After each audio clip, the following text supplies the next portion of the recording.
Hello traders, good morning. Today is the 10th of August 2023. What a blessing day, guys. Let me share with you pound dollar. Beautiful. As explained to my trader this morning, we've been short yesterday, guys, on pound dollar from here.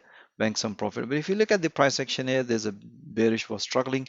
As mentioned to my trader, if the price is going to respect, expecting a long trade here reversal, but if the price is going to break, it's going to shoot down.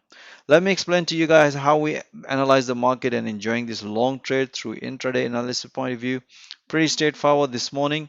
As you can see, yesterday we've been short, bank amazing profit. So this morning, as explained to my trader, this is what we given in details of looking pullback around this level.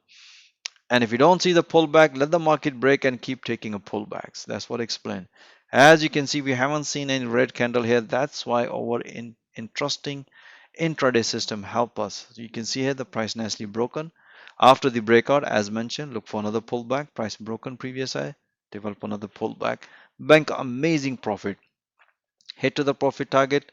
That's what I explained my trader. Enjoy amazing profit. So you want to see those analyses in real time, guys? Most welcome. Join our fast growing trader community. Have a nice day.